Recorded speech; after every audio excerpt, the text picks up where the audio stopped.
One पिछले video में यानी कि नरेशन पार्ट 1 के वीडियो में मैंने आप लोगों को नरेशन का कॉन्सेप्ट दिया था। जिन जिन लोगों ने वो वीडियो देखा होगा उनको एक बात तो ज़रूर क्लियर हो गई होगी कि इंग्लिश को बेकार में लोगों ने हवा बनाया हुआ है।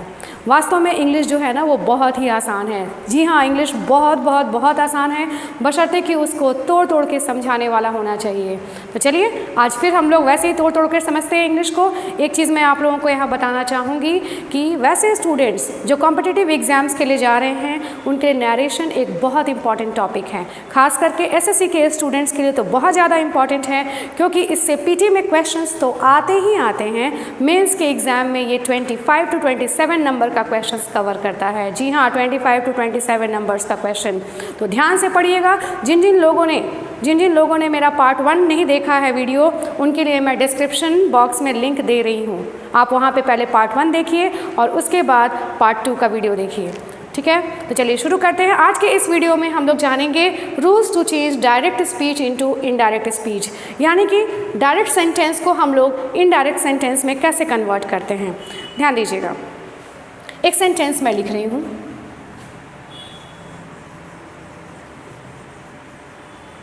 She said to me, I am busy today। ठीक है, अब ध्यान दीजिएगा कि मैं इसको कैसे कन्वर्ट कर रही हूँ इनडायरेक्ट में। ये डायरेक्ट नरेशन का सेंटेंस है। कैसे पता चला कि ये डायरेक्ट नरेशन में है? पिछले वीडियो में मैंने आपको बताया था इसमें इन्वर्टेड कॉमा का यूज़ है, यानी कि ये डायरेक्ट स्पीच में है। देखिए ज़रा मैं कैसे कन्वर्ट कर रही हूँ और ध्यान दीजिएगा मैं क्या क्या चेंजेस कर रही हूँ इसमें।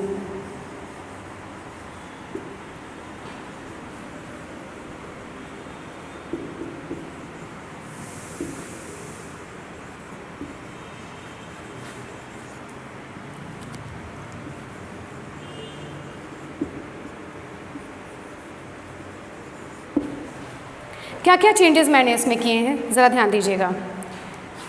शी तो उतार दिया मैंने, लेकिन सेड टू को मैंने क्या कर दिया? टोल्ड। पहला चेंज मैंने यहाँ पर किया। ठीक है, ये क्या है? मैंने पिछले वीडियो में आपको बताया था। पहला चेंज जो हम लोग करते हैं डायरेक्ट से इनडायरेक्ट बनाने में, वो होता है रिपोर्टिंग वर्ब चेंज। पहला चेंज होता है reporting verb change. Reporting verb किसको बोलते हैं? से, सेज या सेड को। ठीक है, उसमें मैंने चेंज कर दिया, टोल्ड कर दिया। किस रूल के अनुसार किया ये सब आज हम लोग समझेंगे। उसके बाद मैंने क्या किया? कॉमा, इन्वर्टेड कॉमा को हटा के कंजंक्शन दैट का यूज़ किया। ये हुआ आपका दूसरा change, use of conjunction. Use of conjunction ये आपका हो गया दूसरा चेंज। अब आइए तीसरा चेंज मैंने क्या किया? यहाँ पर आई लिखा हुआ था, आई को कन्वर्ट करके मैंने क्या किया यहाँ पर? शी, यानी कि मैंने क्या कर दिया? तीसरा चेंज प्रोनाउन चेंज किया मैंने।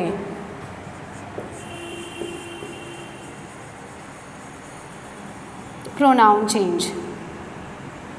इसके बाद ध्यान दीजिए, एम था, एम को मैंने किस में कन्वर्ट कर दिया? वॉज में, यानी कि प्रेजेंट टेंस को मैंने कन्वर्ट कर दिया पास्ट टेंस में। टेंस चेंज हो गया आपका चौथा चेंज। फोर्थ क्या चेंज करेंगे हम लोग? Tense, tense change.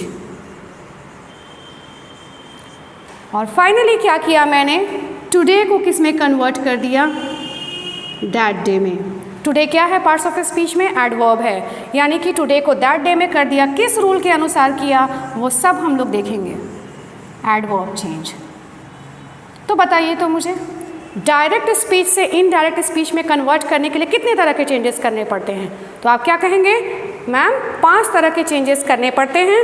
Reporting verb change, use of conjunction, तीसरा हो जाएगा चेंज इन प्रोनाउन, चौथा क्या होगा? टेंस चेंज, और finally adverb change. Step by step हम लोग सारे चेंजेस करते चले जाएंगे। ये है आपका 5वां चेंज। स्टेप बाय स्टेप हम लोग सारे चेंजेस करते चले जाएंगे, इनडायरेक्ट इजीली बन जाएगा। तो चलिए देखते हैं सबसे पहले रिपोर्टिंग वर्ब चेंज। आप लोग चाहें तो इसको नोट कर सकते हैं, स्क्रीनशॉट लेकर बाद में नोट कर लीजिएगा। तो पहला है रिपोर्टिंग वर्ब चेंज। इसका क्या रूल है देखते हैं हम लोग।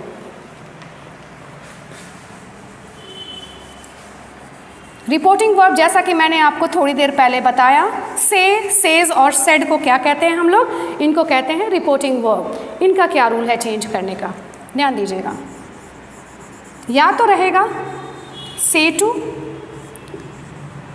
या तो रहेगा सेज टू, ठीक है, या तो रहेगा सेड टू, प्रेजेंट टेंस में या फिर पास्ट टेंस में।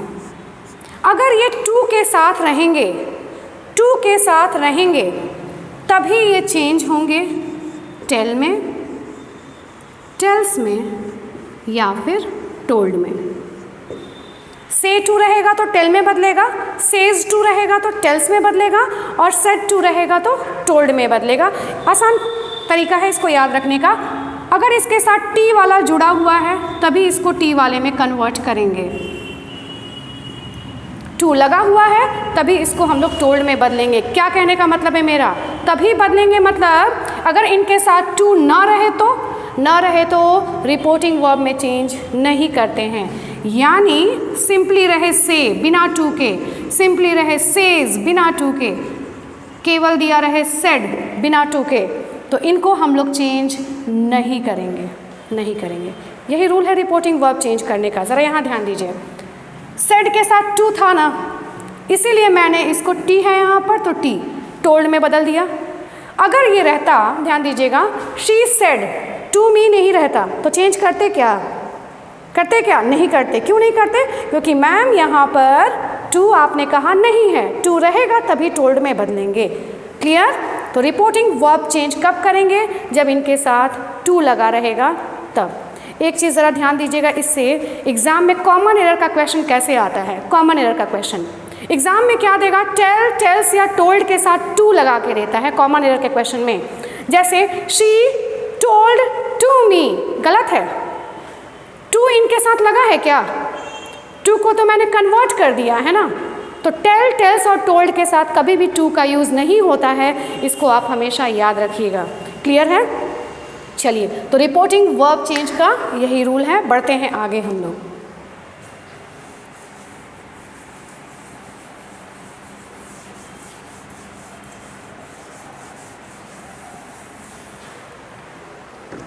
सेकंड देखिए तो क्या है यहाँ पर, यूज़ ऑफ कंजंक्शन। ये हमने डील कर लिया। अब आइए यूज़ ऑफ कंजंक्शन पर, बहुत इंपॉर्टेंट है, इसको ध्यान से सुनिएगा। सेकेंड चेंज जो है वो है यूज़ ऑफ कंजंक्शन। समझिएगा, थोड़ा समझना है इसमें, लेकिन बहुत आसान है। ध्यान दीजिए, यूज़ ऑफ कंजंक्शन का क्या रूल है, ध्यान दीजिए। यहाँ पर कंजंक्शन क्या यूज़ करेंगे हम लोग? कंजंक्शन तो बहुत सारे होते हैं, दैट ही क्यों यूज़ करें?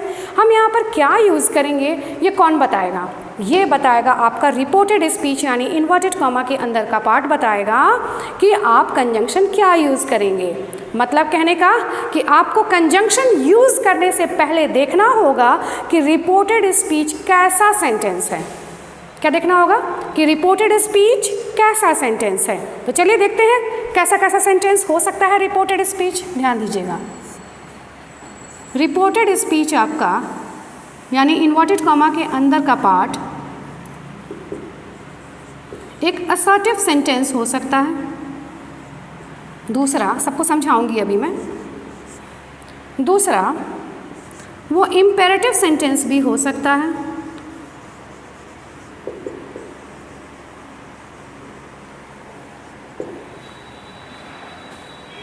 तीसरा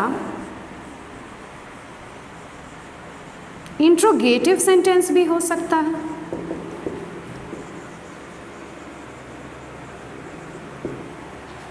ठीक है, या फिर ऑप्टेटिव सेंटेंस हो सकता है,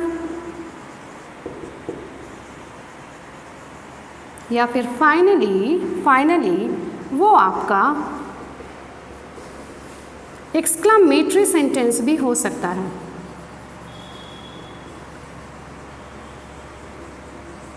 अब रिपोर्टेड स्पीच कौन सा सेंटेंस है, इस पे डिपेंड करेगा आपका यूज़ ऑफ कंजंक्शन। तो चलिए पहले समझते हैं कि असर्टिव सेंटेंस पहचानेंगे कैसे। ध्यान दीजिएगा, असर्टिव सेंटेंस का सबसे इंपॉर्टेंट फीचर क्या है? ये जो है ना, स्पीकर के पॉजिटिव या कहिए अफर्मेटिव या निगेटिव स्टेटमेंट को शो करता है। अफर्मेटिव या नेगेटिव स्टेटमेंट का मतलब क्या है? मतलब है कि सिंपली अगर मैं कहूँ the teacher said I teach English, the teacher said I teach English, affirmative sentence हो गया। I do not teach English, negative sentence हो गया।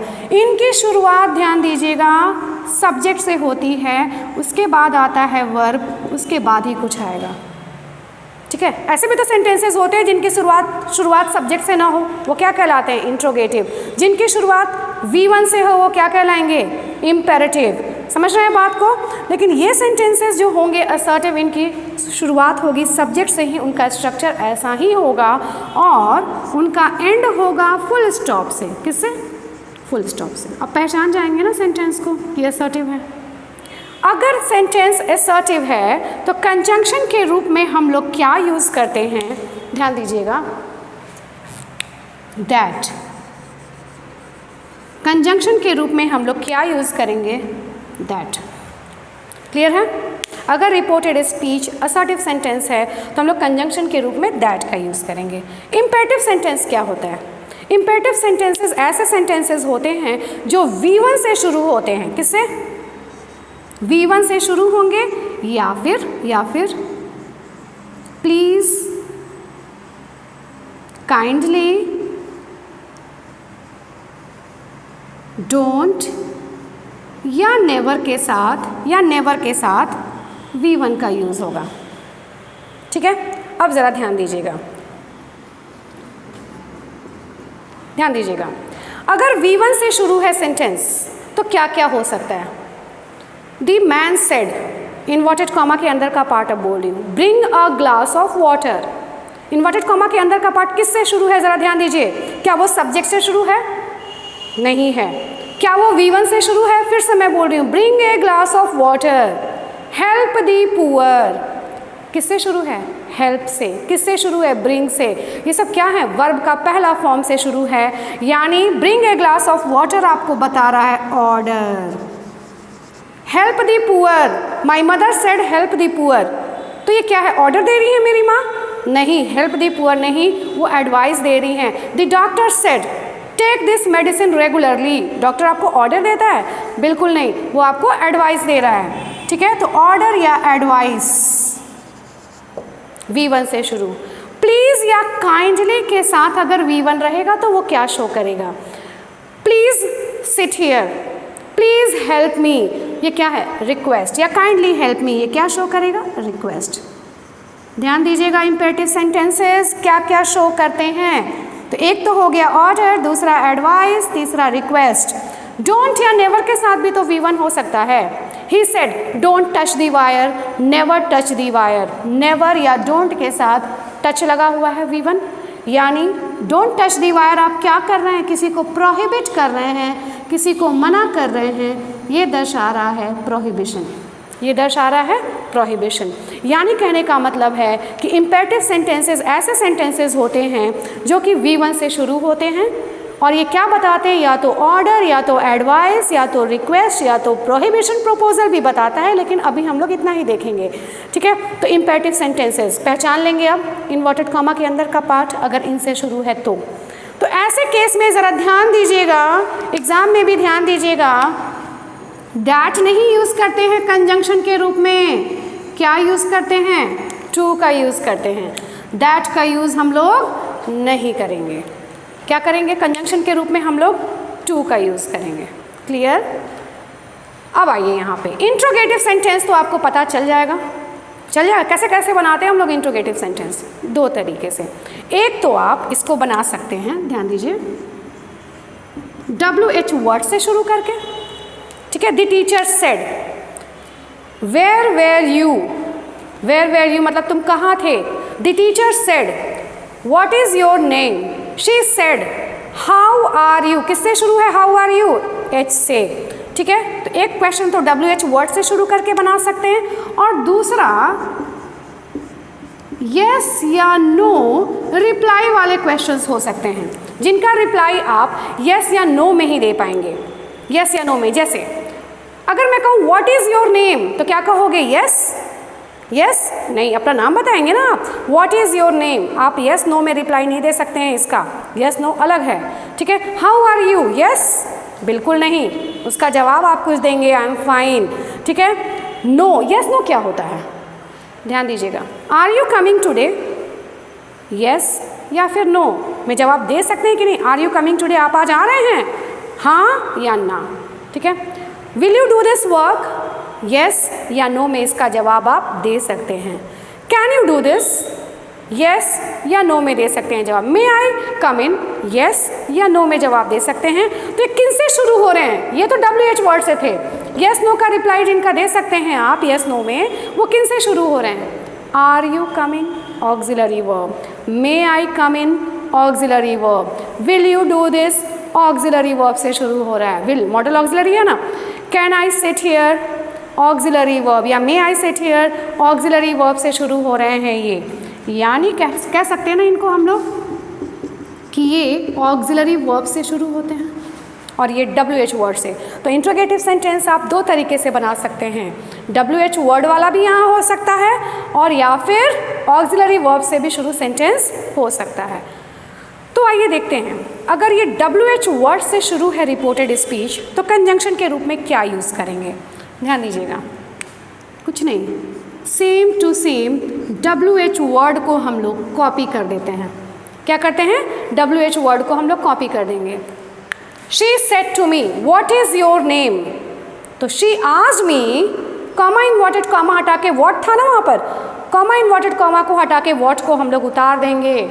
जो था वर्ड W से या H से, उसको हम लोग उतार देंगे कंजंक्शन के रूप में। लेकिन अगर यही रहता are you coming inverted comma में, आर यू कमिंग तो क्या है, ऑक्सिलरी वर्ब से शुरू है, तो क्या बनाते हैं वहाँ पे हम लोग, क्या बनाते हैं हम लोग वहाँ पे।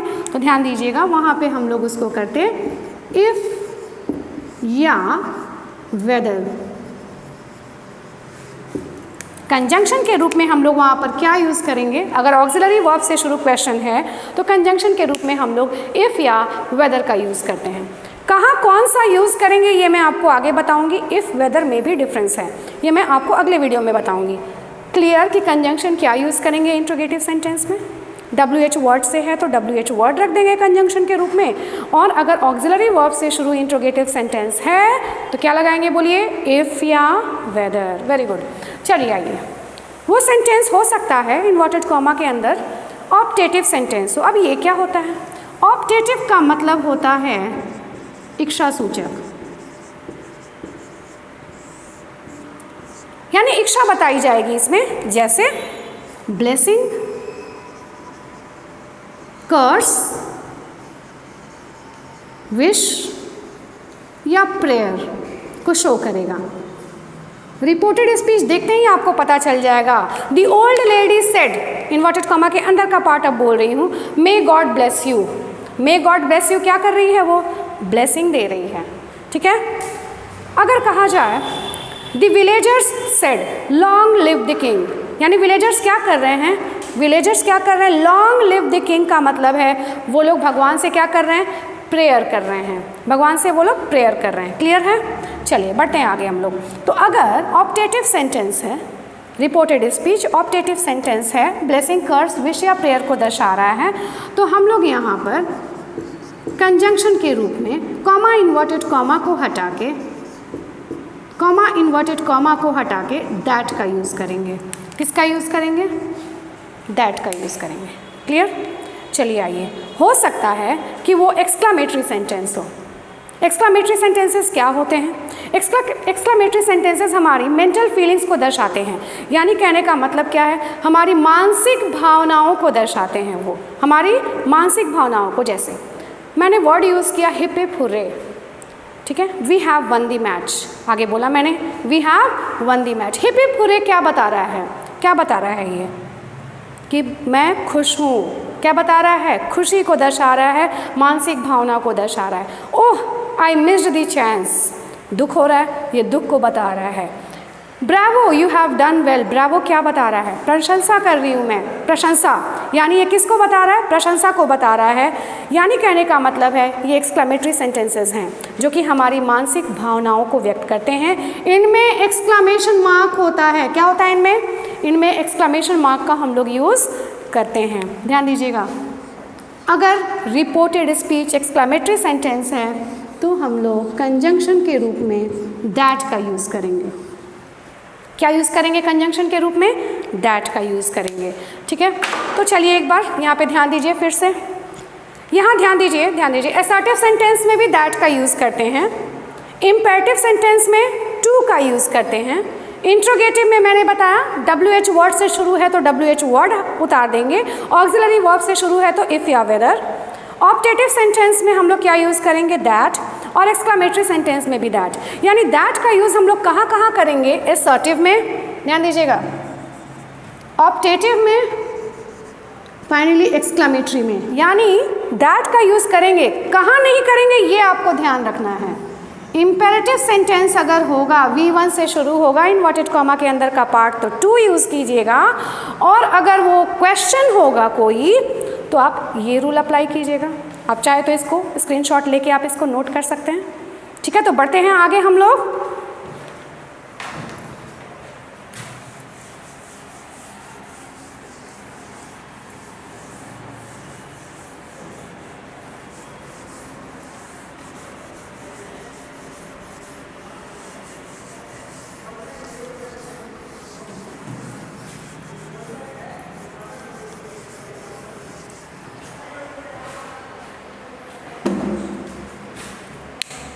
अब चलिए ध्यान दीजिएगा, यूज़ ऑफ कंजंक्शन तो हो गया, यानी हमने ये भी डील कर लिया। रिपोर्टिंग वर्ब चेंज तो हो ही गया, यूज़ ऑफ कंजंक्शन का भी रूल देख लिया जो कि आसान था। अब आइए तीसरा क्या है? चेंज इन प्रोनाउन, यानी कि आई को मैंने शी कैसे कर दिया, आई को आई ही क्यों ना छोड़ा। ध्यान दीजिएगा, चेंज इन प्रोनाउन का रूल। तीसरा चेंज क्या करते हैं? Change in pronoun.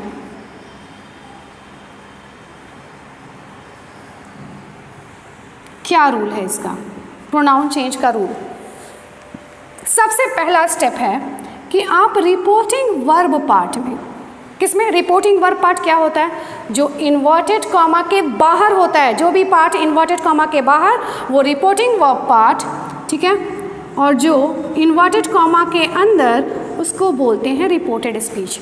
तो रिपोर्टिंग वर्ब पार्ट में आपको मार्क करना है सब्जेक्ट और ऑब्जेक्ट। क्या मार्क करना है?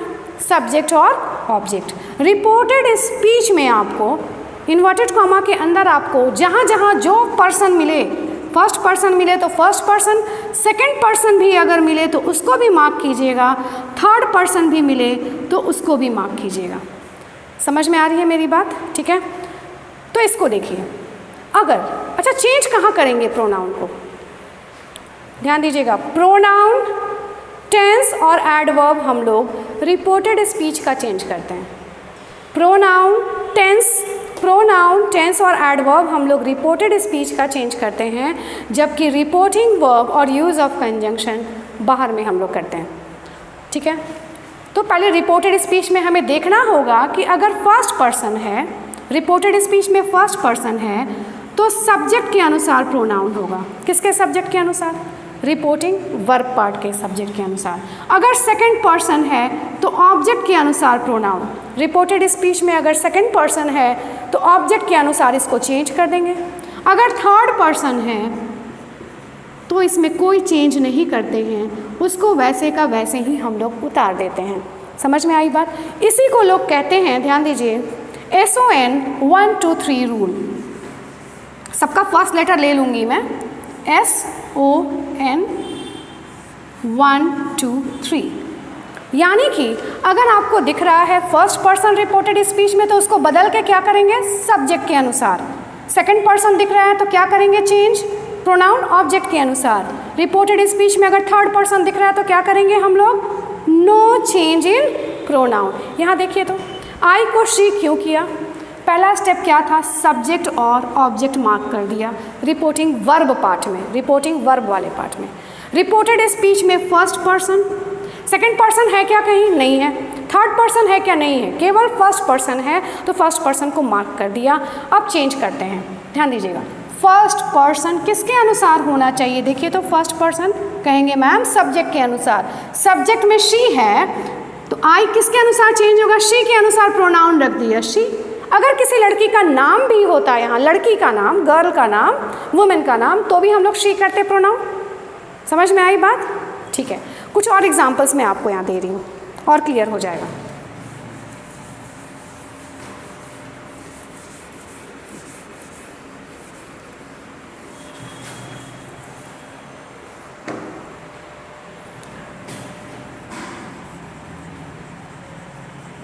The man said,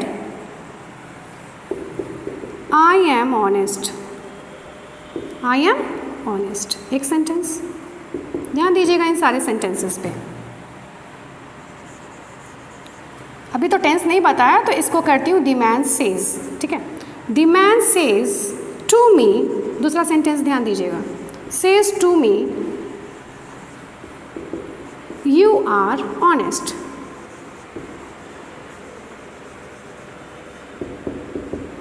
ठीक है। तीसरा सेंटेंस ध्यान दीजिए, The man says they are honest. Simple sentences अभी दे रही हूँ समझने के लिए, बाद में कॉम्प्लिकेटेड सेंटेंसेस समझाऊंगी। तो ध्यान दीजिए पहले कैसे इनडायरेक्ट में चेंज करेंगे इसको, स्टेप बाय स्टेप। मैंने आपको दो ऑलरेडी बता दिया है, रिपोर्टिंग वर्ब चेंज और यूज़ ऑफ कंजंक्शन, और तीसरा भी बता दिया मैंने, चेंज इन प्रोनाउन। चेंज कीजिए अब मेरे साथ, क्या बनेगा? द मैन, पहली बारी आई रिपोर्टिंग वर्ब की, चेंज करेंगे? नहीं करेंगे। क्यों? क्योंकि टू नहीं लगा है, तो उतार देंगे ऐसे ही। टू लगता तो चेंज करते इसको टेल्स में, ठीक है। द मैन सेज हो गया एक चेंज। दूसरा चेंज क्या? कॉमा, इन्वर्टेड कॉमा हटा के कंजंक्शन का यूज़ करेंगे। सिंपल सेंटेंस दिख रहा है, assertive sentence, subject verb structure है, एंड है फुल स्टॉप से, तो क्या यूज़ करें यहाँ पे कंजंक्शन हम लोग? दैट। दूसरा चेंज भी कर दिया मैंने। अब आइए बारी स्टेप बाय स्टेप। आई आया यानी प्रोनाउन चेंज करना है हमें, तो इसके लिए हमें देखना होगा कि ये कौन सा पर्सन है। फर्स्ट पर्सन किसके अनुसार होता है? फर्स्ट पर्सन सब्जेक्ट के अनुसार। सब्जेक्ट क्या है? मैन। तो फर्स्ट पर्सन सब्जेक्ट के अनुसार प्रोनाउन क्या यूज़ करेंगे? ही। मैन के लिए क्या आएगा? प्रोनाउन ही, ठीक है। इज़ ऑनेस्ट, एम ऑनेस्ट थोड़ी होगा ही के साथ, ही इज़ ऑनेस्ट। बन गया ना? अब आइए देखिए यहाँ पे द मैन। अब यहाँ मुझे बताइए कि क्या सेज टू को चेंज करेंगे? बिल्कुल करेंगे, क्योंकि टू के साथ है। किस में कन्वर्ट करें इसको? टेल्स में। The man tells me, comma inverted comma बराबर दैट। यू कौन सा पर्सन है? Second person. किसके अनुसार होता है? ऑब्जेक्ट के अनुसार। सेकेंड पर्सन किसके अनुसार? देखिए तो यहाँ पे सेकेंड पर्सन किसके अनुसार? ऑब्जेक्ट के अनुसार। तो यहाँ पर ऑब्जेक्ट क्या है? मी, तो सेकेंड पर्सन मी के अनुसार। तो क्या हम मी को उतार दें यहाँ? ध्यान दीजिएगा, मी को नहीं उतारेंगे। क्यों? यहाँ पे आई उतारेंगे। ऐसा क्यों होगा? क्योंकि सब्जेक्ट की जगह पर रखना है तो यू को आई में ही ना कन्वर्ट करेंगे, ठीक है। इसके अनुसार प्रोनाउन ज़रूर लेंगे, लेकिन अगर सब्जेक्ट की जगह पर रखना है तो सब्जेक्टिव केस में लेंगे। ये अगर ऑब्जेक्ट की जगह का वर्ड होता तो ऑब्जेक्टिव केस में लेते। ये वर्ड अगर योर होता तो क्या कर देते? माई। समझ में आ रही है बात? योर होता तो माई कर देते। फर्स्ट पर्सन नहीं है क्या? चलिए ध्यान दीजिए। तो मेरा कहने का मतलब है कि अगर ये सेकंड पर्सन है तो ऑब्जेक्ट के अनुसार मी नहीं होगा, मी आई होगा। क्यों? क्योंकि ये सब्जेक्ट वाला वर्ड है, तो I. The man tells me that I am honest. चलिए बढ़ते हैं आगे, जरा ध्यान दीजिएगा। तीसरा सेंटेंस, द मैन चेंज होगा रिपोर्टिंग वर्ब? नहीं होगा, क्योंकि टू नहीं है, उतार दिया इसको मैंने वैसे ही। Says that. अब देखिए यहाँ पे प्रोनाउन क्या रखा हुआ है यहाँ पे? Third person. किसके अनुसार होता है? तो third person ma'am no change होता है। नो चेंज यानी इसको हम लोग क्या करेंगे? इसको हूबहू हम लोग उतार देंगे। हो गया ना no change. Third person no change, second person object के अनुसार, फर्स्ट पर्सन सब्जेक्ट के अनुसार। They are honest. दे को चेंज हमने नहीं किया क्योंकि वो थर्ड पर्सन था। बोलिए समझ में आया? तो रिपोर्टेड स्पीच में अगर फर्स्ट पर्सन है तो वो किसके अनुसार बदलेगा? सब्जेक्ट के अनुसार, अगर सेकंड पर्सन है तो ऑब्जेक्ट के अनुसार प्रोनाउन, थर्ड पर्सन है तो no change in pronoun.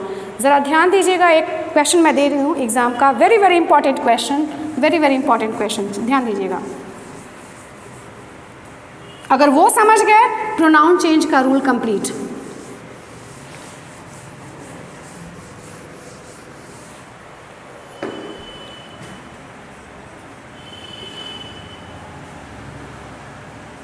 The teacher said या says, the teacher says, you are my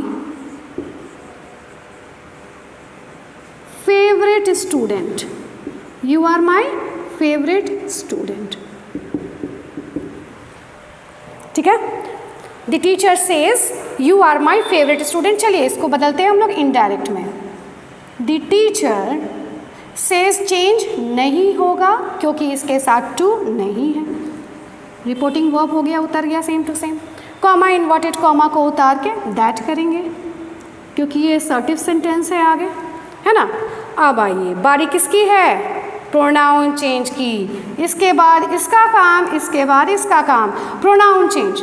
क्या बताया है रूल, कौन सा पर्सन है ये, सेकंड पर्सन। सेकंड पर्सन देखिए तो यहाँ पे किसके अनुसार होता है, ऑब्जेक्ट के अनुसार। बताइए इसमें ऑब्जेक्ट है, ऑब्जेक्ट है इसमें ऑब्जेक्ट नहीं है।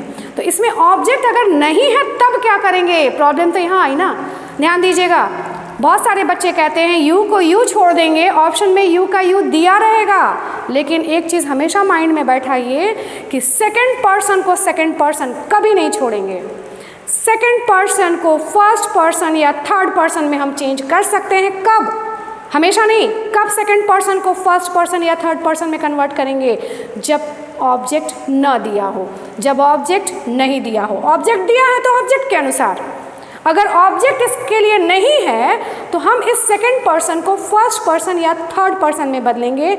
यानी ऑप्शन में अगर यू का यू छोड़े हुए है किसी ऑप्शन में, उस ऑप्शन को हम कभी नहीं लेंगे, यू का यू कभी नहीं रहेगा, ठीक है, कभी नहीं रहेगा। अगर ऑब्जेक्ट नहीं है तो इसको हम लोग किस में कन्वर्ट करेंगे, फर्स्ट पर्सन आई, सही है, या फिर फर्स्ट पर्सन या थर्ड पर्सन, ही भी हो सकता है, शी भी हो सकता है, थर्ड पर्सन। ऑप्शन में आपका कोई एक ही रहेगा। अब ये नहीं हो सकता कि तीनों दे देगा, तीनों सही है, तीनों आप मार्क थोड़ी कर सकते हैं, नहीं कर सकते हैं, तो कोई एक रहेगा। कन्वर्ट कर दिया ना मैंने सेकंड पर्सन को फर्स्ट पर्सन या थर्ड पर्सन में, ठीक है। और सब्जेक्ट वाला ही वर्ड चाहिए क्योंकि इस सेंटेंस में ये सब्जेक्ट है, इस सेंटेंस में ये सब्जेक्ट है, तो उस पर्सन का सब्जेक्ट के जगह पर यूज़ होने वाला ही वर्ड लेंगे। माई नहीं ले लेंगे, मी नहीं ले लेंगे क्योंकि यहाँ पे यूज सब्जेक्ट का काम कर रहा है, ठीक है। अब आइए, द टीचर सेज दैट, आई तो एम, ही तो इज, हो गया। अब यहाँ देखिए, यहाँ देखिए, यहाँ भी तो फर्स्ट पर्सन है, इसको नहीं लेंगे, इसको कैसे छोड़ देंगे, माई फर्स्ट पर्सन नहीं है, बिल्कुल है। किसके अनुसार होगा फर्स्ट पर्सन, तो कहिएगा मैम सब्जेक्ट के अनुसार। सब्जेक्ट क्या है, टीचर, तो प्रोनाउन क्या चेंज करेंगे हम लोग, टीचर के लिए क्या यूज़ करेंगे, क्या यूज़ करेंगे, ही या शी। तो एक बात बताइए मुझे, ही या शी रखें, नहीं, ये किस केस में है, पॉजेसिव केस में। तो ही या शी का पॉजेसिव केस वाला वर्ड क्या होता है, हिज या हर। आगे कॉपी कर दीजिए, फेवरेट स्टूडेंट। समझ में आई बात, समझ में आई बात। तो इसमें दो दो पर्सन थे, सेकंड पर्सन और फर्स्ट पर्सन। फर्स्ट पर्सन तो आसान है सब्जेक्ट के अनुसार, ही या शी, लेकिन ही या शी यहाँ नहीं रख सकते, अधिकार दर्शाने वाला वर्ड, इसकी बराबरी का वर्ड रखना है हमें, तो हिज या हर, ठीक है। सेकंड पर्सन यहाँ था, ऑब्जेक्ट नहीं था, तो हम लोग क्या करेंगे, सेकंड पर्सन को फर्स्ट पर्सन या थर्ड पर्सन में कन्वर्ट कर देंगे। ऑप्शन में कोई भी रहे उतना ही सही है, सब नहीं रह सकता ऑप्शन में। क्लियर है प्रोनाउन चेंज का रूल, फर्स्ट पर्सन सब्जेक्ट के अनुसार, सेकंड पर्सन ऑब्जेक्ट के अनुसार, थर्ड पर्सन नो चेंज। और अगर सेकंड पर्सन है, ऑब्जेक्ट नहीं है, तो इसको किस में कन्वर्ट करते हैं हम लोग, फर्स्ट पर्सन या थर्ड पर्सन में। तो यही है प्रोनाउन चेंज का रूल। ठीक है, तो क्या क्या देख लिया हमने, 3 तरह के चेंजेस हमने देख लिया आज की क्लास में। पहला रिपोर्टिंग वर्ब चेंज, क्लियर। दूसरा हमने क्या देखा रिपोर्टिंग वर्ब चेंज के बाद, क्या देखा हमने, यूज़ ऑफ कंजंक्शन। उसके बाद तीसरा हमने क्या देखा, चेंज इन प्रोनाउन का क्या रूल है। बच गए आपके 2 और चेंजेस, वो क्या हैं आपके, टेंस चेंज और एडवर्ब चेंज, जो कि मैं नेक्स्ट वीडियो में आप लोगों को कराऊंगी। तब तक के लिए goodbye, take care, stay safe.